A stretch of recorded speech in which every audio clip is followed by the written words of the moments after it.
So about the panel discussion, we have a more detailed discussion on how we can boost the UNEA resolution or UNEA synergy, and then how we can have more contribution to this COP29 and maybe also COP30 or beyond. So first, I'd like to pass my mic to the Mr. Dan Mackin, Director for Programs and then Partnerships for COP28 UAE. So please. Thank you so much, and thank you to Japan for convening us and for bringing some logic to multilateralism. I think we're actually in a better place than we have been in a long time. Just looking at some of the multilateral chess pieces that are in place now. So at COP28, we had the UAE consensus, which enshrined the goal to end deforestation by 2030, and it also asked parties to align Paris implementation with the Kunming-Montreal Global Biodiversity Framework. So very, very clear kind of mandate to parties to take this integration work. Then we followed up with the UNEA resolution, yes, which double confirmed what we had agreed in Dubai. And then we also now have the Rio Trio launched by Azerbaijan with Saudi and with Colombia, bringing together the conventions, the presidency conventions in a kind of working group. So as we look forward to this next round of COPs, and particularly Brazil, there's a couple of things that we have in mind that could be very helpful in this agenda. So one, and other speakers have mentioned, is the NDC NBSAP alignment and also LDN alignment. There's a very clear, again, sort of permission to bring these things together, to have nature content in NDCs, to have climate content in NBSAPs. And our aspiration is that when we get to COP30, we can have a vanguard of countries that are already putting more ambition into their NDCs through their nature targets and nature content. One great deliverable. We also have a very useful mechanism that was launched at COP28 called the Climate and Nature Coordination Platform, which brings together principally the NBSAP Accelerator and the NDC Partnership. So these are the two bodies that help member states do better on their submissions to conventions. They're now aligned. This is a matchmaking tool. Parties can go and say, I need help, and then they get both services at once. So another one that we can lean into this year. And then there's also been, on the finance side, the Tropical Forest Forever facility that Brazil has previewed in Dubai and is going to launch in Belém. This is a major, major chunk of money. If it's still, a lot of work needs to be done, but this would be a very concrete way to finance both land use, biodiversity, and climate at the same time. And then our third point would just be this kind of general continued advocacy. It's very difficult, if you have your job and you're focused on one sector, to pull out unless people are telling you that you have to do it. So the more that we can keep up this noise as we go to Riyadh and then on to Belém, the better we are. So thank you so much, and looking forward to pushing this topic further. Yeah, thank you very much, Dan. So I know that you need to leave soon, so then I may ask Yoko-san for any reaction to his comment. Sorry, suddenly. No, it's amazing that, in UNEA, the synergy agenda has been agreed upon and moving forward. And particularly, I think the support for NBSAP Accelerator and also NDC support, the sort of combined efforts will be very helpful for particularly the countries to move forward in the agenda in a more sort of integrated way. So I congratulate, the countries who are involved, particularly Japan, for leading on the initiative, and the other countries that responded to support this and move forward on the agenda. So thank you. Thank you, Yoko-san. Okay, so Dan-san, thank you very much for joining the panel. And then, I need that. I know you are busy, but thank you for joining us. Okay, so then next I would like to invite also the very important partner, from UNESCAP, Sami Nam-san, Director for Environment and Development Division, UNESCAP. Yes, please. Good morning. Thank you for joining this. So to me, really the great need for synergy approach is in two fronts. One is the demand for scale and speed of actions. Now we are all talking about the need for leapfrogging in our actions. In that regard, how to scale up and speed up our action. But this requires also efficient utilization of resources. We are now at this COP on the NCQG discussion. We are talking about $1 trillion and also global biodiversity framework, $30 billion. So we all action points, we are highlighting billions and trillions, and then but how to effectively and efficiently utilize the resources that we have, but not only it's financial resources, also human resources and other technologies. So in that regard, with these two demands for speed and scale of action and then efficient use of resources, we do need to enhance our synergies. And then in the context of also synergies, I would like to highlight 3 points. One is, of course, this how to enhance synergies between global goals and national development priorities. And from ESCAP, we have 49 regional members plus 4 non-regional members. And more than now 80% of countries have announced a net zero target. And out of 49 regional members, 45 countries mention nature-based solutions in their NDCs. So this is the process. And then we have seen that this energy transition agenda on the UNFCCC really helped the energy access in many parts of our least developed countries in Asia Pacific. So really aligning these global goals and with the national priorities, especially development priorities, is key to enhance synergy approaches. And second point is, of course, climate change and other environmental benefit. And this NBS is really most common cases for aligning this climate action and national environmental benefit. Also, air pollution which will be also key topic for this forthcoming synergy report. We have seen, especially when it comes to China, their local air quality action, how it really helped to reduce CO2 emissions, especially urban area. We have seen this kind of synergies between climate goal and local environmental goals. And third point is also mitigation and adaptation.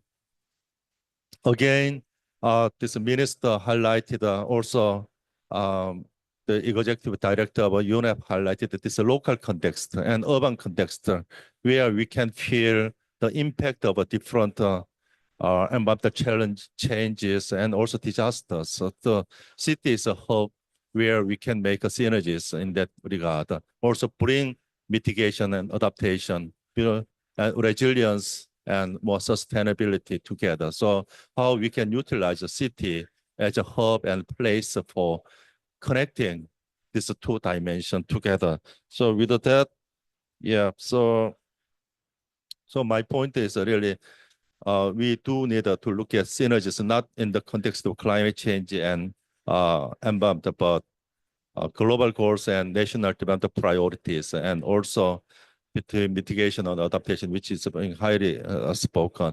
And especially now, like Sri Lanka highlight their long-term low carbon development plan as a climate prosperity plan. So looking at climate action as a catalyst for leapfrogging or modernizing their economy. So this we have to really address in our discussion on synergies. So thank you. Thank you very much, Sang-Min-san. So some of you may know that the UN-DESA and then UNFCCC lead the global synergy report publication for last year, 2024, and then 2023. And then, but we also need to think about how the Asia Pacific region can, have more detail like a plan or like analysis, also policy, finance. So yeah, the role of ESCAP is very much important. And so then I'm very much happy to have you in this panel, and then we can discuss further later. Okay, thank you so much. Okay, then next I would like to invite Yoko Watanabe, the Director for Environment ADB. So, please. Thank you very much for inviting Asian Development Bank in this esteemed panel and this event. Thank you very much, first of all, Ministry of Environmental Japan and IGES for organizing this very important event to really have a synergy between all the triple planetary crises that we face today, including biodiversity loss, pollution, and climate change. And as we were having actually discussion with Vice Minister Matsuzawa at Manila as well, it is really important that we tackle this issue, not single outing all the issues, but together in a way. Just to illustrate that in Asia, actually 80% of the plastic waste come from Asia to the ocean. 99 cities of the 100 is the highest polluted cities are from Asia. And then nearly 42% of the biodiversity in Southeast Asia is under threat for loss. So this is an amazing, big issue that we cannot be tackling separately, and it's all very interlinked. For example, the plastic waste in the ocean is really impacting the biodiversity in the ocean, the fisheries in the ocean, and the coastal livelihood of local communities. And we need to tackle this in a more holistic and integrated manner. And the synergy approach, I think, would really promote that needed sort of resources, both financial and technical resources, to come together and tackle this huge issue that we face today. And then what ADB is trying to do, Asian Development Bank being the development bank of the region, we have declared that we will be the climate bank of Asia and Pacific. But in order to be a climate bank and support the developing countries, we also recognize that we really need to support from the nature angle. For example, forest conservation will absorb nearly 20% of the human-led carbon. Similarly, ocean will have the same impact. And a lot of the land degradation and forest degradation in Asia is actually contributing to the climate change. And we need to tackle this in a holistic way. So our organization, in consultation with all partners, we're coming up with the environmental action plan that is to be announced and launched at this COP. And what we're really trying to do here is that the three triple planetary crises, we will be tackling this in a holistic way. So maybe we can move the slides to the next and to the next. And next, already I talked. Okay, maybe around here. So in ADB, we supported since the late 70s to work on safeguards to start with on environmental issues, because we do recognize that infrastructure and the activity we do does have an impact to environment. But now we are also, for the past decades or so, really investing on environment, meaning that forest conservation, wetland conservation, and also nature-based solutions like supporting coral reef for flood control or wetland conservation for cities, water, and urban living. So these type of things has really been invested, but now it's really the time to scale. So we have actually developed the Nature Solutions Finance Hub, which is aimed to leverage $5 billion from private sector and public sector and scale these great examples to scale in a synergistic way. Next slide, please. Next slide. Okay, so this is in a nutshell what we're trying to do. Based on the three triple planetary crisis, my sort of team is sort of really going to tackle, together with the rest of the ADB, on biodiversity ecosystem management, and then pollution on air quality and waste management like plastic and circular economy. And thirdly, which is the underpinning, is underpinning is a nature-based solution for climate and also to society. And this is really going to be worked out together so that we are able to invest more. For example, the next slide. So this is the final slide that shows really how we're impacting, trying to work in a synergy way. So just maybe take an example of Indonesia marine debris plastic project that we're supporting. We just approved a $500 million investment to reduce almost 60% of the Indonesia's plastic waste to the ocean. And these type of initiative will have not only the impact to reducing waste and chemicals, but also have a positive impact on ocean health and also fisheries and others. And then finally, it would really have a strong impact to have also biodiversity conservation and others so that we can tackle this issue from climate and nature angle in an integrated manner. And so by introducing this, we are really ready to work with Japan and also other partners to further invest in Asia and Pacific to make this happen. So thank you again. Thank you very much, Yoko-san. Congratulations for your environment action plan. And then, yeah, it's quite important to do the synergy things from your home. So, yeah, we need such plan and then having the more like practical actions. So, thank you so much. Okay, then next I would like to invite to my right and then Mr. Koji Mitomori-san. He's a senior deputy director for sustainability management, climate change, nature, JICA. Please.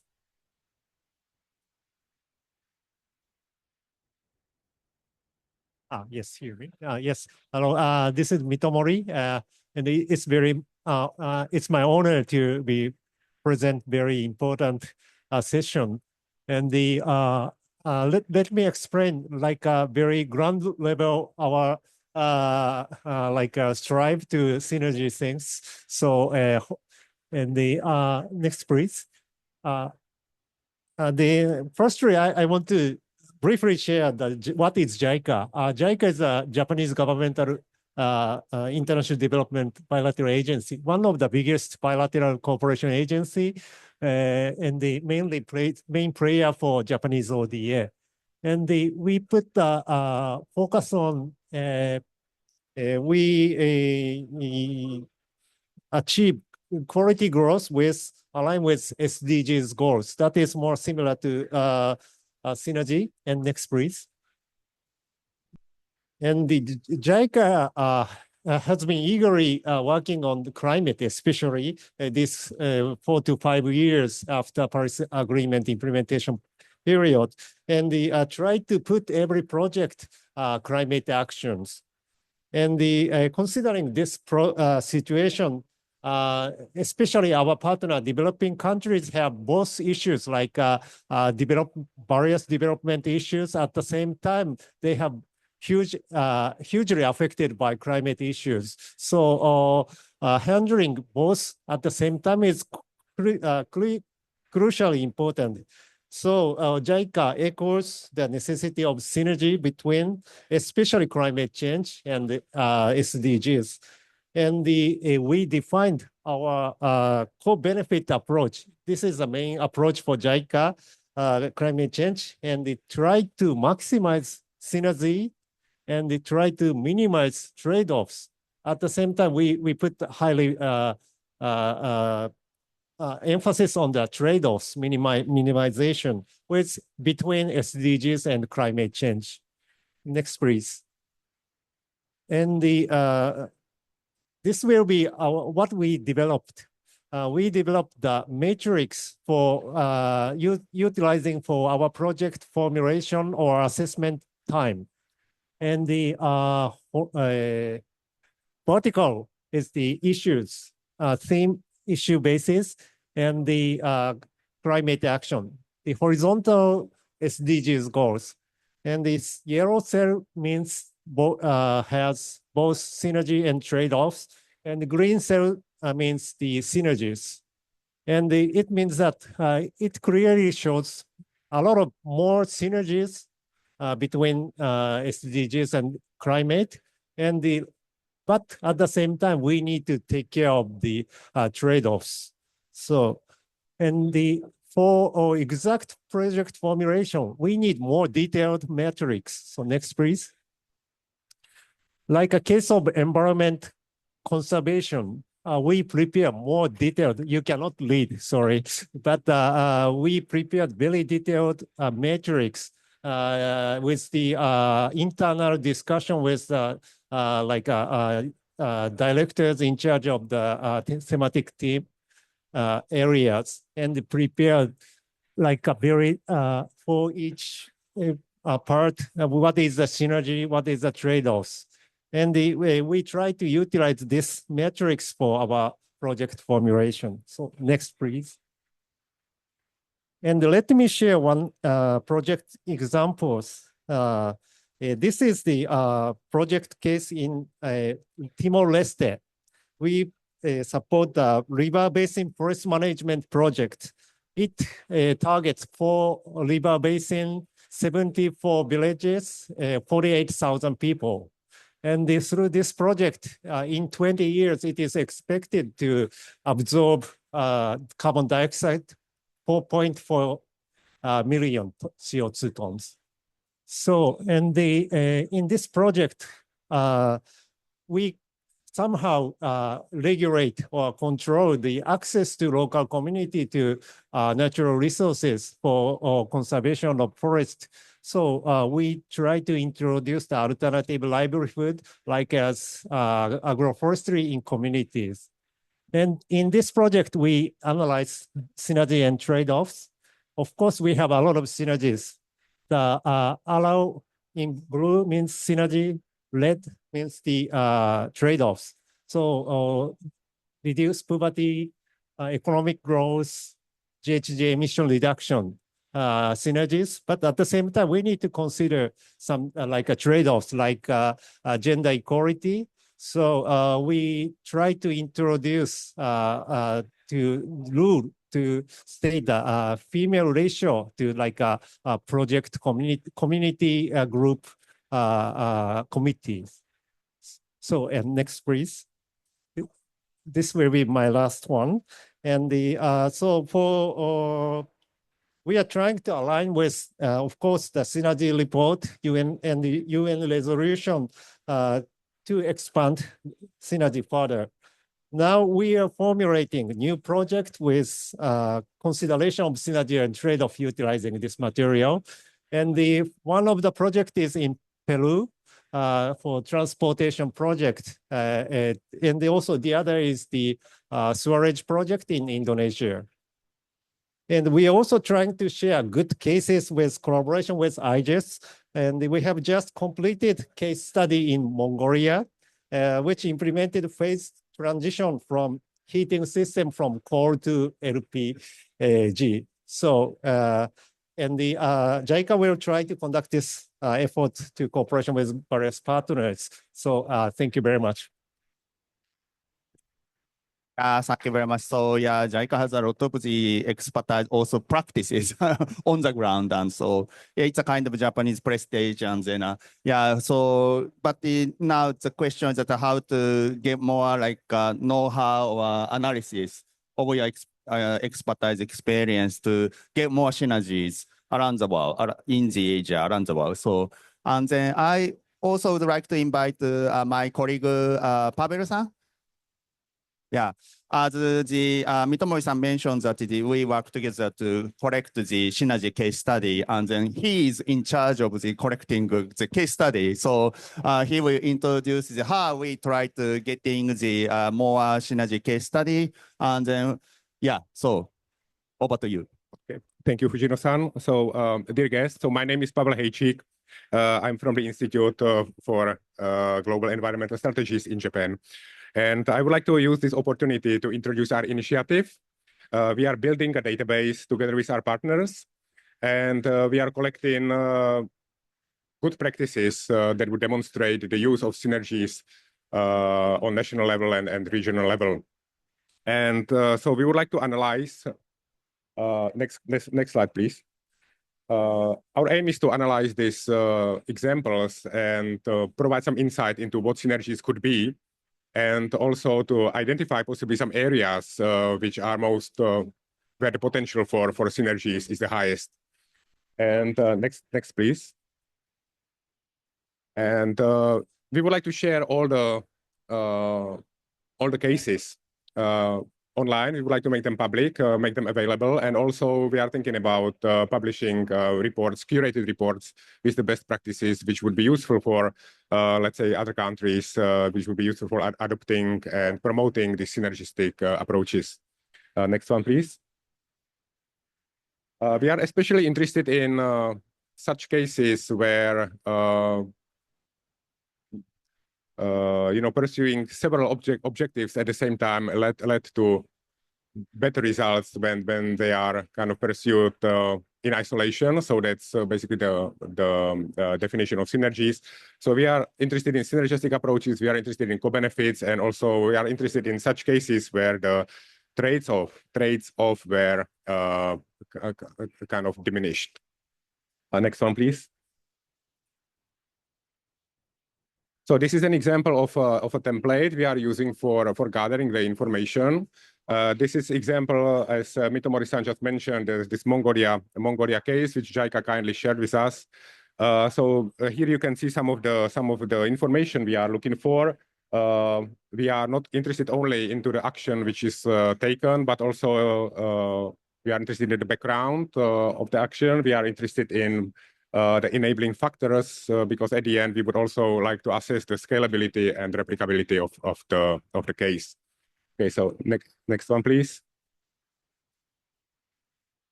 So I would like to ask all dear guests here to promote our initiative. I would like to ask for your cooperation and for sharing your experience with us, either with this online template we have available here, or you can also share, get in touch with us and share it in any other different form. So please, if you have any database, if you have any nice cases which you can share with us, please do so that we can really boost the synergies, as the title of this meeting today is calling for. Thank you very much for your time.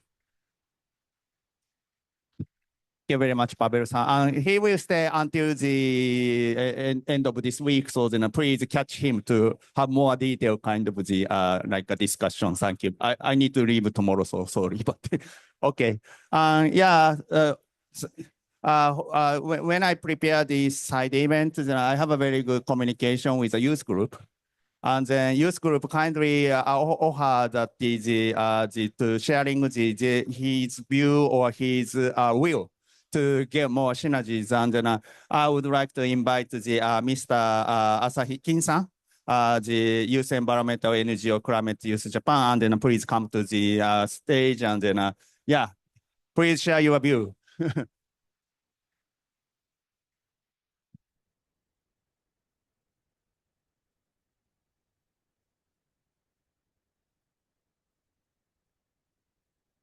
Hey, thank you for inviting me. I'm honored to be here. Thank you.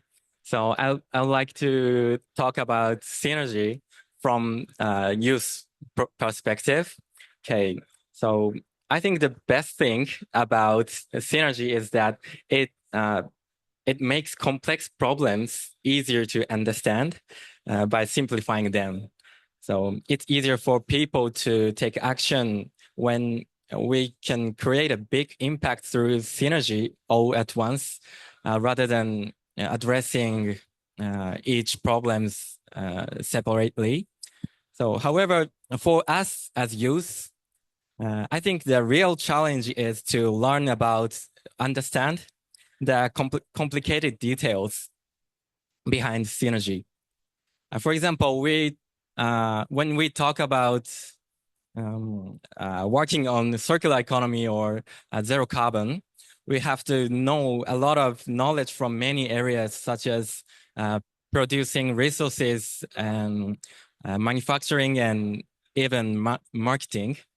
Yeah, each area has its own challenges, and I believe it's important to actually visit their places and learn directly from the people involved. So finally, our strengths as young people are our time and passion. So by leveraging these strengths, we can deeply understand the complex problems and figure out how everything connected, and then share them with others in simple and impactful ways as a synergy. Yes, that's all. Thank you. Asaki-san, what is your dream regarding My dream? synergies? Yes, actually, I want to be a professor with tea farmer in Kyoto. Yes, it's kind of a synergy because culture is very complicated but very nice. Yes, it's yes, it's synergy. Sorry. Yeah. Hopefully your dreams come true. Yeah. Thank you. Okay, so then I'd like to open the floor, and then any comments, any idea, information I would like to have. And anyone? Natori-san? Please. Well, you can introduce yourself.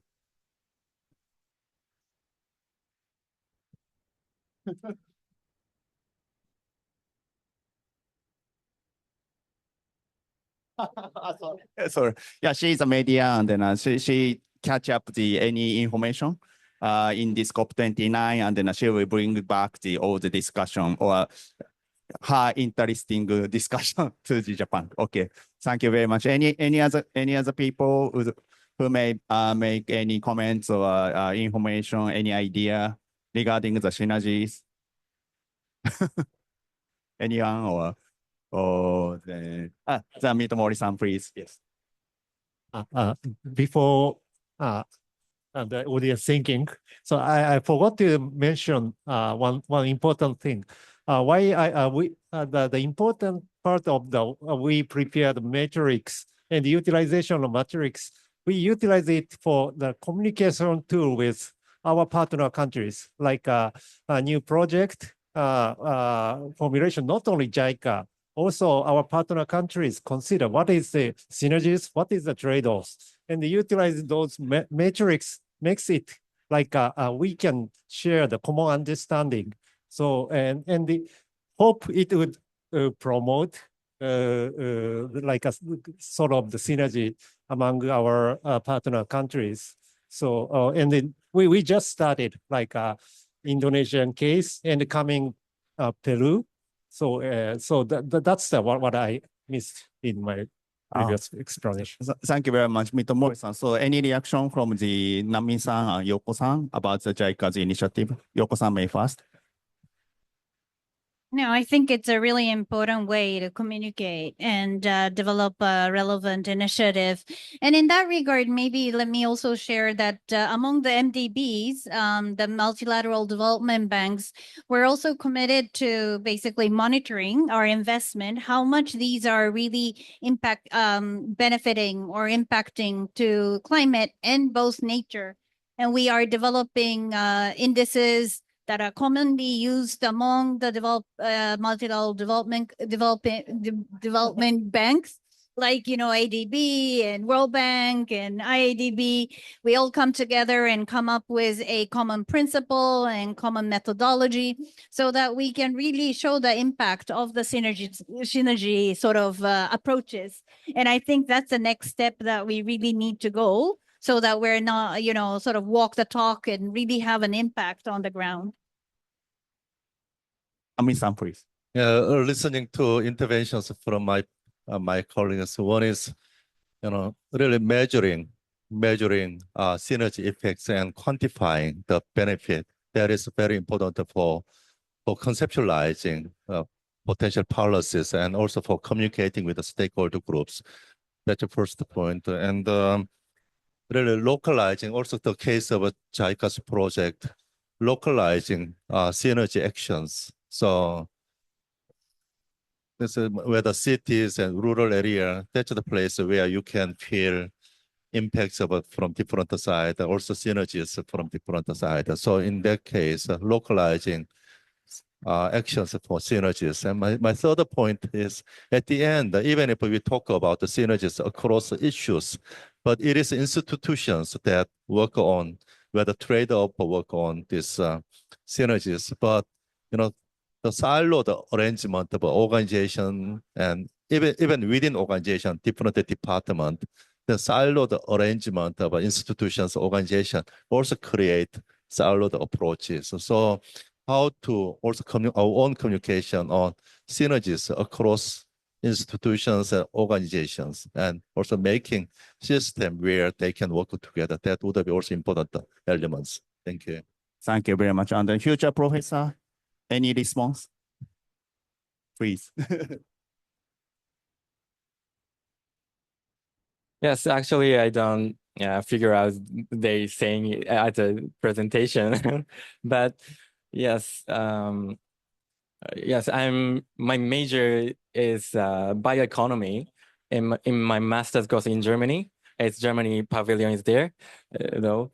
Yes, bioeconomy is a very complicated and synergetic major, so I have to learn a lot of things from there and share with everyone. Yes, that's all. Thank you very much. Okay, and then next I may invite Majun-san. Yes, he's the member of the expert panel of the Global Synergy report. And then he's the founder and the director of the Institute of Public and Environmental Affairs, IPE. So yesterday we joined the SDG Pavilion, the Synergy side event, and then now we are talking about the next year's global synergy reporting, for example, quantification or any other new topics. And then, so Majun-san, so you are the leader.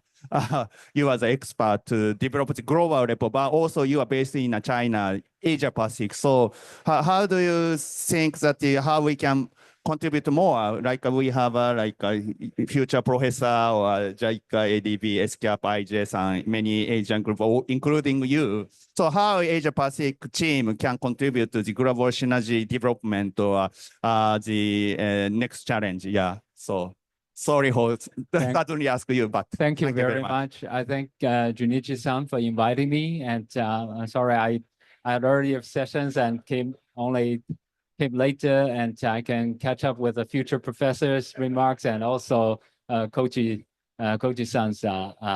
remarks on the. I'm very impressed, of course, by the future professor, and I love the idea to develop matrix to try to quantify this synergy impact. I think that's a great innovative research, and we're quite eager to learn that. I'm gonna try to ask for if there are any more materials on that. We're very happy to learn that, because synergy is extremely important. I think particularly to the global south, to many Asian countries, which are developing, in our development, we're facing not just one challenge, but multiple challenges. As in China, we're facing the whole series of pollution from air to water to soil, coastal sea, and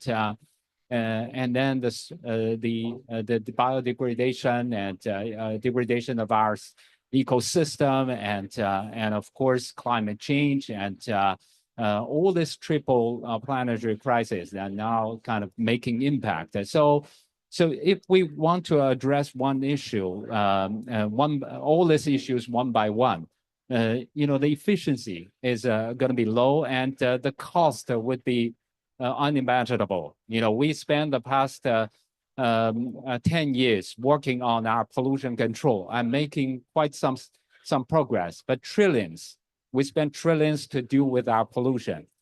And during the process, we worked together with Junichi-san, in our research. We found that it's actually brought some very good synergistic progress. As noted in this report, there's a case study about how China, by dealing with the air pollution, also managed to check the vast expansion of our coal consumption during the process, have been put on the on a halt. So I think that's important. Having said that, we like many of the Asian countries, developing countries, further improvement got to depend on a real transformation of energy system and industrial structure, transportation, even lifestyle. And we have to do it in combination with the climate actions, which will cost even more, cost even more. So the roughly estimate only mitigation part will cost, on carbon neutrality, will cost us some 100 trillion to 400 trillion RMB, in China. So if we only do that, no, that's not good. So we have to try to synergize all these actions together. Luckily, much of the sources are similar. So by tackling the all this energy, issue and the coal issue, we're on our way to really triple our renewable energy. Our 2030 target have been met on renewable energy, have been met by the end of June this year. And through the process, we already have seen the energy, so synergy. So I would love to see more of this happening, through our region. And I thank Japan, for supporting this, the Japanese Environmental Ministry for supporting this research. Yeah, really look forward to that. Thank you very much, Marjo-san. So you are the one of the leader to promote, lead this, the synergy, like research and also the action. Yeah, so thank you very much. So we only have 5 minutes, so then final word from each panelist. So what is your next action challenge for synergy? So Sanmin-san. Not directly on those synergies that we discussed, but in order to enhance this synergy approaches at the regional level, we have to work together. So really scaling up regional analysis, regional case study, which IGS is conducting and also communicating with the countries. And so to save a cost, to enhance efficiency of our action. So I also look forward to really collaborating with this team. Thank you. Great. In addition to the partnership and working on, region-specific initiatives, the one thing that from the Asian Development Bank, what we can do is really to have a scalable pipeline of projects, learning from the lessons from the past, and really implement it together with private sector and public sector, bringing in that leveraging resources and de-risking in funds and make that happen on the ground. And I think that's really the next step, because I think we all understand theoretically why this is important, but what we need is a real sort of demonstration and a scaled up version of the sort of real initiative on the ground. Thank you. Thank you very much, Yoko-san. Okay. Yes, thank you very much. Yeah, I think the we prepared matrix still very complicated. So and the more simplified process, or it can be more understandable to our partner country. It's one thing. And the other thing is repeating the previous speakers, but climate change and other issues we can not solve alone. So like a co-creation with partners, various private sectors, researchers, or of course youth. So the partnership is very much necessary for further steps. So thank you very much. Asahi-san. So the next step for me is to communicate with everyone. So because I'm going abroad to Germany for a master's course now, so I have to learn from Germany in terms of policy or economy or something. So at first I have to go around this pavilion and to learn about and talk about a lot of things. So okay, nice to meet you, everyone. Thank you. Thank you very much, future professor. Okay, from my side, yeah, as Pavilion mentioned, IGS have a responsibility to collect more case study from you. You have a many good case studies. So then we'd like to develop your case into our format to highlight the synergies or how to understand how to break the trade-off. This is first thing. And then second thing that is we are now talking about the Asia Pacific synergy report. So we like have more, like the participatory way. So just only we'd like to, all of you kind of resource persons and how we can work together and then how we can have more voices from Asia to the global community. And then last, I may have tonight a drinking party. So then if you like to come, you can come. I mean that socializing and then to have a better, like some, but not to drink too much. I need to go back tomorrow. So thank you. So this is the end of the session. Thank you very much for joining all the sessions. Thank you very much.